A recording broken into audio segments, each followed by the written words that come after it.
that's what I mean. You wallow in this stuff. Yeah. Wallow is the right word. Wallow. Well, thanks again, Steve. That was really good. Good morning, everybody. Good morning. Yeah, here we are again. And I'll give it a try. August 20th today, right? Yes. August, yeah. All day. August. No, wait. You're retired. You. Doesn't matter, it's 20th though, yeah. Who cares? Well, let's turn to. We're actually moving into the next chapter. We're in Genesis chapter 28. So let's turn to 28. We'll read the first 5 verses in just a moment. And the key verse that we'll be looking at this morning, I pulled a phrase out of verse 1 that I'd like to look at and kind of drill into a little bit today. But we'll read for context verses 1 through 5. And the context is this, is that Isaac is sending his son out. Think of that. He's sending his son out. So let's read that. So Isaac called for Jacob and blessed him and commanded him, do not marry a Canaanite woman. Go at once to the Haddorff, to the house of your mother's father, Bethuel. Take a wife for yourself there from among the daughters of Laban, your mother's brother. May God Almighty bless you and make you fruitful and increase your numbers until you become a community of peoples.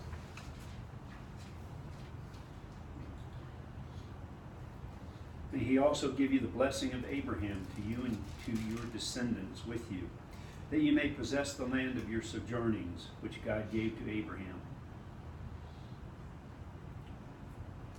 Then Isaac sent Jacob on his way, and he went to Paddan Aram to Laban, son of Bethuel, the Aramean, the brother of Rebekah, who was the mother of Jacob and Esau. Okay, good. Thank you, guys. Well, what we see here, again, like I just said, is Isaac is now sending out his son. And of course, it's based on the input that Isaac received from his wife Rebekah in what we looked at last week. So that's the context, and that's what we're going to be looking at this morning, is this idea of sending out. One thing I noted, though, right off, is that blessing was not a one-time thing. You know, we've spent a great deal of time talking about blessing, and I think, guys, what the message has been to me over the last several months is I want, as I age, to be a blessing, to become a normal part of my life, and I think that's what we've been talking about over the last several weeks. Before we look at what I have this morning, just by way of review, last week we looked at the fear cycle and what happened with this whole thing of the stolen blessing. Just briefly, the fear cycle starts with the premise and the truth that we as human beings perceive ourselves as having nots, that we have not. We are less than we ought to be. We don't feel worthy, we don't feel accepted. And of course, that goes back to at least my perception of what happened at the fall in Genesis chapter 3. Well, what drives that there in the middle, you got have not, the arrow going up, that creates an emotional deficit. You know, we always, if you feel like you're not with it, you always have to, it creates a deficit within first that has to be overcome. There's some level of compensation I believe we all human beings are working with most of the time, of trying to overcome something that we feel is faulty within us. Well, then that creates a drive to establish balance, as we saw in the text, and then to compensate, and then that action then creates fear.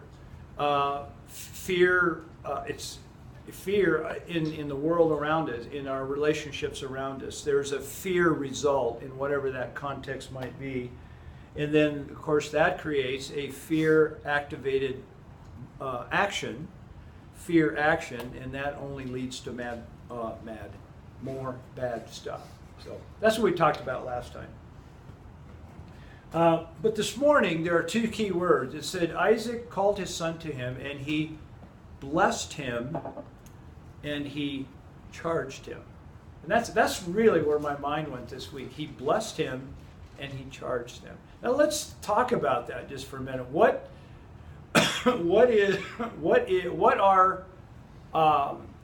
are the differences that you see in those two words? And we'll be putting those two words together to get a fuller picture. But let's look at bless, let's look at charge. Why are those two mentioned together, and what is it, the message that we can learn from that small little phrase? He blessed him and he charged him. What are your thoughts?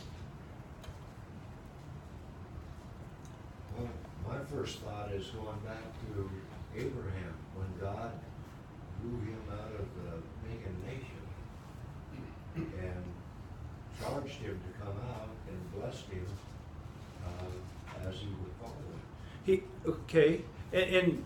And certainly this echoes what we've already seen beginning in Genesis chapter 12 with in fact it's mentioned the blessing of Abraham, where I will do something to you in order to do something through you. That's how we've kind of coined that here. But let's look at, what does it mean to bless? Guys, we've been talking about this for weeks. And then not in contrast, but maybe in tandem to that, what does it mean to charge? And why are these two connected together within the context of sending his son out into the world? Think about it. A blessing is a gift, it's kind of free, but a charge of responsibility. Okay, there, Gene, good. He's giving him something, right?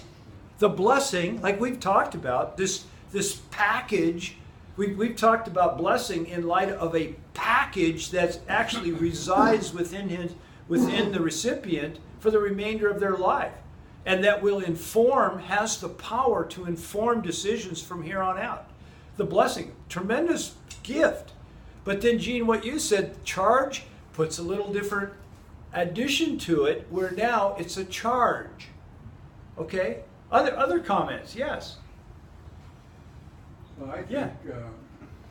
the charge is, at least in modern day thinking, is releasing a person for service.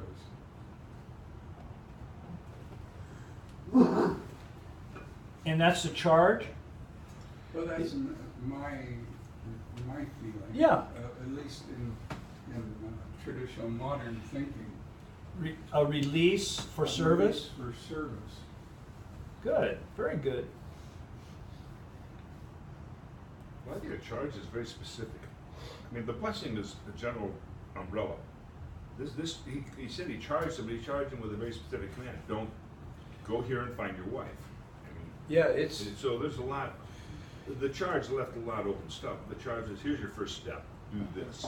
yeah, it's pretty specific, yes. Go find a wife from these folks here. And I got a comment on the blessing thing. I found it interesting. But Yeah. he said, I'm a little puzzled on that. I think the blessing that Jacob cheated for, I think, was the blessing of the firstborn. Yeah, it was. That's not necessarily Abraham's blessing. If you go back to the first blessing of Abraham, one of the last words on it says, "And all nations will be blessed through you." That wasn't verbalized anywhere in that first blessing. And this says here he gave him Abraham's blessing. And it's almost like Jacob wasn't the old fool we thought he was. He was still kind of, he was processing what had happened and realized maybe he had been the fool by overstating Esau. But I would say he's sort of saying, yeah, this was the right thing to do now. He's kind of commending that I may have been cheated out of this, but I see it clearly now. You mean Isaac? Yeah, I mean that. I mean he's blessing Jacob a second time, but he's also given him what he says Abraham's blessing. Good insight. So you're differentiating between the firstborn blessing and the blessing of Abraham. Yes. Well, I think we'd have to do that. I think there are two different blessings. Because the key of blessing Abraham is all nations will be blessed through you, and that links us clear through to the New Testament. He doesn't they don't show it as here. He just said, I gave you Abraham's blessing.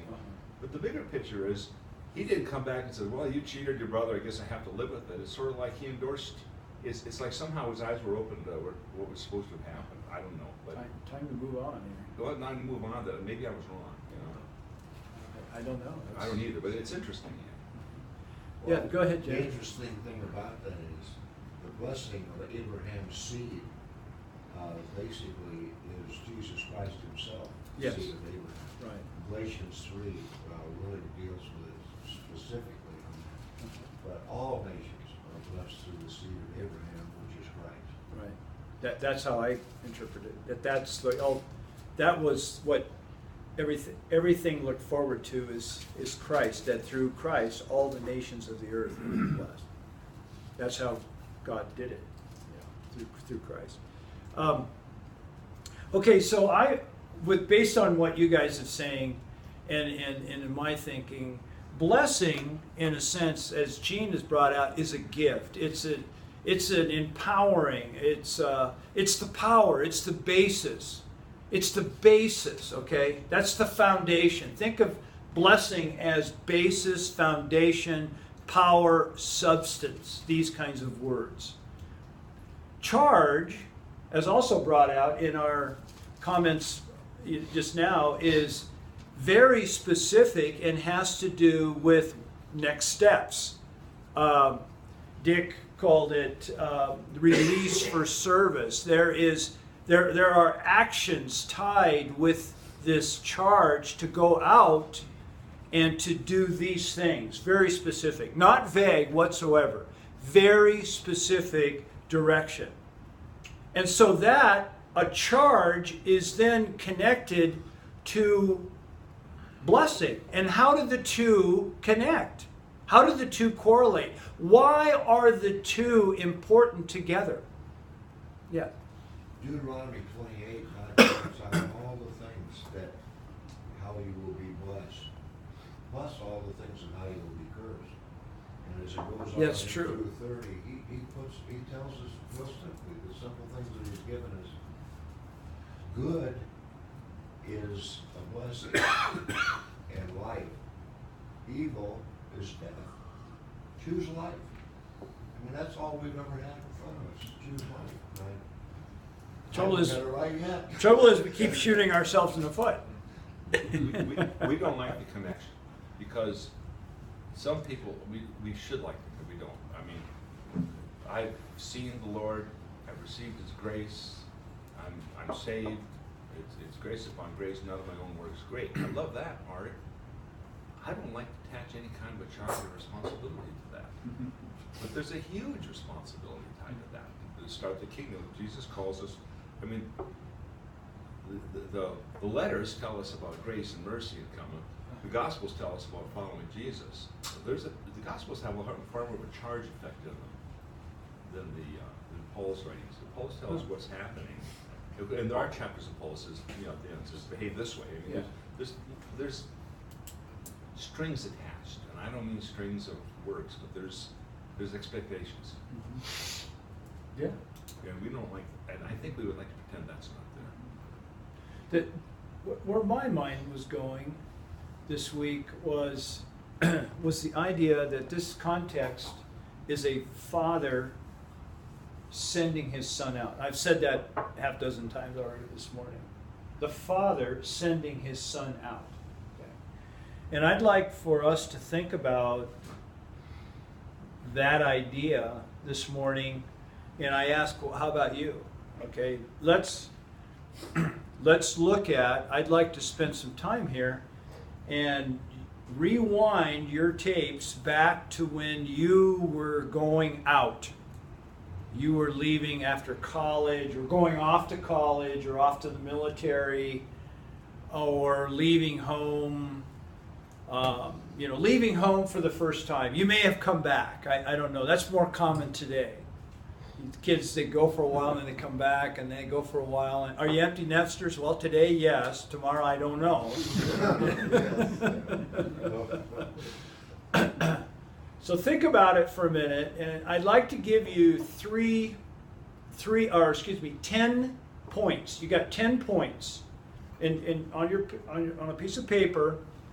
I'd like you to think about when you were being sent out, or when you left. You may have not been sent. When you were leaving home, to what degree did you feel blessed, which would mean foundation, empowered, equipped, substance? you knew you had a basis of who you were and your roots and what you were about, okay? That's blessing. To what degree did you have that? And then to what degree did you have a charge, which is a specific direction in which you were heading? You knew next steps. Okay? So there's, and then there's this other category called other. And other is just that, is I've got 10 points, but I don't know how to spread these two, and there's this whole other points left over. What do I do with these? Let's say you really didn't have direction. Well, what? Other would be what? Lack direction. And then weigh that. So what the point of this whole thing is, 10 points, and I'd like you to go through this just quickly. Don't make it too complex. And spread 10 points across the three categories of in a sense, how well was I, what kind of foundation did I have when I left? Power and felt empowered. What kind of direction, to what degree did I have direction? And weigh that in relation to my foundation. You know, you may have been a guy that had no foundation, but yet you had direction. Well, then weigh that in that way. You may have been a guy who came from a very loving home, had a great foundation, but had no direction, no input. Okay, do you see what I'm saying? But yet I wanted to throw in this third category called other, because everything doesn't fit that nice. There are a group of us in here that had all kinds of question marks about leaving. In my experience, I can't remember really. I just decided it was time to leave. You know, I didn't have a charge. I didn't really, but yet I had some level of foundation and I had some level of direction, but where did that come from? It certainly wasn't from much input I got. Do you see what I'm saying? So I'd like for us to do that, and then we're going to go around and share that. So you guys, you got it? Only 10 points. Only 10, yeah. What Yeah. these are the And so it could be like 3, 3, and 4, or 9, 1, and 0. You know, whatever your points. I want to put those on this. I've got a sheet here. Do you understand what I'm asking? Yeah. Okay. Okay. I tend to over-explain. Okay, so you want to go first, Arthur? What are the 10 points? Are we creating as we go along? No, you got 10 points. You get 10 points. You got 10 Oh, points. waiting points. I thought 10 issues. So I'm gonna- Never mind. Never mind. Okay. Numerical number. Thank you. Arthur understands what I'm saying, so could you do yours first? How would you spread those 10 points? And I'm going to put those up on the board. 4, 4, and 2. What's that it? 4, 4, and 2. Okay. So did you guys hear that? Arthur is 4, 4, and 2. And briefly describe what's the 2. What word? I think it was the uncertainty that I feel in myself now about what happened then. And it's when I left home to head for Fort Sill as my first military assignment. Yeah. But somehow the military takes care of a lot of this for you. I mean, Well, yeah, I was on orders, so I was yeah, charged. I mean, to go. you've got a charge. I knew where I was going. Yeah. And I was blessed by, And you had a bait. You felt like you were leaving equipped. yeah. That's what that tells me. Yeah, at that time, but, Yeah. you know, just uncertainty what was gonna happen Yeah. in 10 years. Yeah, yes, that makes perfect sense. I can understand that. Yeah. I have 2 points. When I left, I would have rated it one way. Looking back on it, I have to rate it differently. Because the blessings I had weren't obvious until I look back on what happened. Oh, It was stuff okay. I just inherited by being around my family, but they didn't sit down and Dad didn't say bless you. But Uh-huh. it's just stuff that was in my fiber that played out to my advantage. Yeah, that's a good. So as you look back now, how would you rate it? To look back now, I would have to put that about a 5.3 and a 2. But back then, it would have been a 2.2 and a 6. You know, because I had no direction. But 5, 3, and 2. looking back, Yeah. So you feel like you had a good foundation. only in retrospect, how did I Yeah. succeed? I look back as well. I stayed on. Well, that's what I'm I did this asking and is this, to and look It back. must have been something that Yeah. I inherited by just being in that household. Yeah. Good. It's difficult. I like what Bill said. it's the same situation, looking back now. But Yeah. at the time, I would say it'd be almost like one, because I left everything, I was rebellious. Okay, yeah. I was. There you go. Yeah. But I was charged up, so you could almost put that, I was going to school, I was gonna play the violin. So you had I was direct- involved in civil rights, I was involved in anti-war protests. Yeah. So I had all these things, and professors, I was listening to professors, and, you know, all this stuff, so, you know, that could be other end, but it was like charge, get out there, get on the streets. Make your mark. Make a difference. Tiger by the tail. Yeah. So how would you rate it? Today I would say I would say 3, and I would say about a 5, no, but 3, 4, 3. Because And what was through it the all, other? My mother was praying for me, and I know God heard that prayer. Through it all, my sister-in-law was praying, who we just went to see. Through it all, the training I had as a kid in church, and these songs and so on, I know it all eventually, but at the time it was. Again, so would you weigh the other as uncertainty? Yeah, The uncertainty factor. Yeah, and a confused kind of thing. It sounded like you were, you said rebellious too. What was There, that? a lot of was reactionary. Yeah, reactionary. I don't want this, I want to go to this. There you go. Yeah, yeah. Well, I think a lot of us were, it has to do with our age at that time too. Yeah. Steve, well, how would you rate it? I would put a 4 in the blessed column, and not really a specific, but it was there. Yeah. Not a verbal blessing like we've heard here. Yeah. But just the sort of the love and the nurturance and so on. The charge part I would probably put like 2,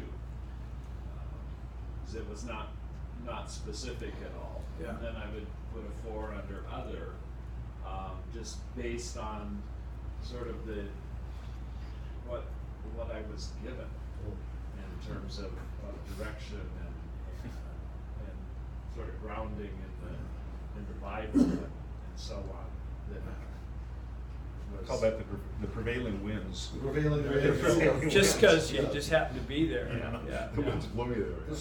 The stream was flowing. You know, what's kind of behind this a little bit is I watched a really interesting documentary over the weekend about the Amish.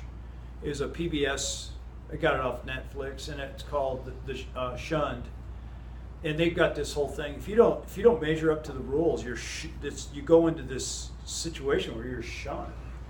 And it was really well done. And there were about 4 or 5 stories weaved together. And the whole idea of this is the power of the family. These people were trying to break away. One guy broke away 7 times. He left and he came back 7 times because of the power of the family. He knew he didn't want to live under those constraints and those rules, but yet sooner or later that family, that upbringing, they all missed aspects of their upbringing, even though it was so narrow in their verbiage and so narrowly focused. And they didn't use the word skewed, but that was the implication. But yet the power and what they were missing was so valuable to them. So anyway, that's what got me thinking about it. Well, how about us? Let's look back. Let's look back this morning and think about that time. So, Jack, what about you? Well, I guess in thinking about it, I'd probably say 4 and 4 and 2. As far as bless goes, I had no problems at home. We had a happy home life. Not a my parents made sure I got good religious education, and I felt they loved me and all of that. Yeah, No problem. And as far as charge goes, my father was kind of in charge of the charging part. And I was expected to, we're gonna go off to college, you're gonna become somebody because I never got the opportunity to do that, but I wanted to, that kind of attitude, Yeah. you know. So had plenty of little charges that I had to deal with, not a problem there. But the two uncertains were I didn't want to go off to college. I wanted to go off to another city and do my thing with Right. my friends Yeah. who were also going off to this other city. And but it turned out that I was 17. They put me on a bus with a couple of mismatched old ragged suitcases, sent me out of state to college. And there you go, yeah. You know, once I kind of got into that groove, it was sort of like, well, okay, I think I'm understanding now where I'm supposed to go. And, you know, it just kind of worked out. And you didn't really, it sounded like you just accepted what your father had kind of prepared for you and Pretty did it, much. yeah. Yeah, yeah, Yeah. yeah. He was the type of person that when he said something, I probably said, yeah, he's probably right. Whether he was or not, I Yeah. don't know, but, Yeah. yeah, he was one of those kind of people. Yeah, that's a good story. Well, good, thank you. Jim, what about you? Trying to do the math, I think I would put 2 under blessings, which is a very close, loving family, brothers and sisters and mother. My father was never in the home. There was a separation situation, but it wasn't a divorce like we see so much today, but he was gone from the home all the time. And under a charge, I only put 1. I think it's work hard and succeed. And I think I got 7 under other. Just kind Well, of there you break it go, down. yeah. That's understandable, yeah. It, you know, I know my mother's prayers and the closeness of our family are what, you know, have kept me even alive, I'm sure. Uh-huh. Yeah. Well, good. Well, thank you. Mr. Yes, Michael. I believe I put a 2 under the bless. My dad worked all the time, Saturdays, Sundays. When I was 12, started work for him. And didn't have a lot of time with my friends. Was he self-employed? At a certain part of his life. Yeah. And I felt like I was cheated with my friends. Yeah. And then under a charge, probably 2, and then other, it'll be 6. When I hit 19, I was kind of like Jack London, and I'm gonna do my own thing, and I got on a Norwegian freighter and I traveled around the world. You did? Wow. Wow. That was my, I went to That was your college. 6. Yeah. And you were searching. Yeah, I was searching. Searching on a Norwegian freighter, which makes perfect sense. I can understand that. Yeah, you know, we're all a little envious. A pretty exciting time. Actually, I went to Japan and then I got off the ship and went back to college. And then they called me. These guys were, young kids from Norway, 20 years old. They were guys on the ship and said, "Hey, come back and room with them." And then spent another 8 months and got off with a Norwegian and a German. We bought a Volkswagen. I toured around Europe for 9 months until I was out of money. Stop it! So I think we'd all like to know what, to me, it sounds like that was kind of open-ended. What was it that caused you to go, well, gee, that's enough, I need to go back? I ran out of money and I sent the car back. It No, cost no. me $250 to send the car back. My dad had sent me a letter saying, we've been gone for a couple of years and we're not going to loan you any more money. Oh. He had loaned me some money, so I sold Oh. the car and paid him back. So that kind of did it. Yeah. Yeah. I think you would have eventually ended up back, though. Oh, yes. Yeah. Dave, we got. I want to finish this up. So, Dave, what about you? I'm probably a 3.25. But the blessing part was never very direct and specific and forceful. It was good core values within the Yep. family, a liturgical religious upbringing, if you will. Uh-huh. But not a lot of charge out of that in terms of, okay, here are your values, here's what you've been given. Yeah. Here's what you need to do. It was just kind of this nebulous, whatever. And a little bit like him, only I wasn't on a Norwegian freighter. I spent 3 or 4 years in various things, close at hand, trying to find out where I was headed, what I was supposed to do. And, some rough years at school, an engagement that stopped short of a marriage that would have been a total disaster.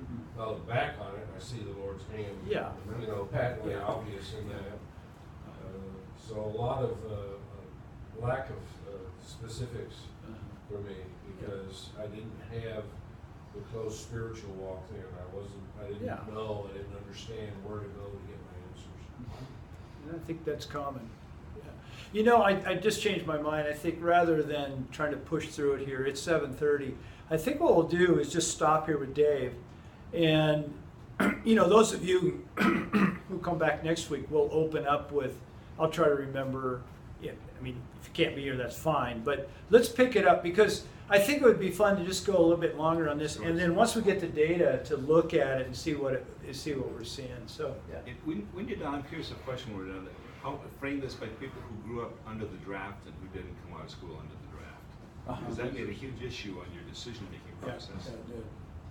Yeah, the draft was huge. Yeah. Yeah. Okay, well, thank you guys, and we'll pick this up next week. Gene, if you're here, we'll pick it up with you, and then you four here next week if you're able to be here. So thanks for coming, and we'll look at it next week. Thank you. I think one way to look at this, look at the verbs. And that verse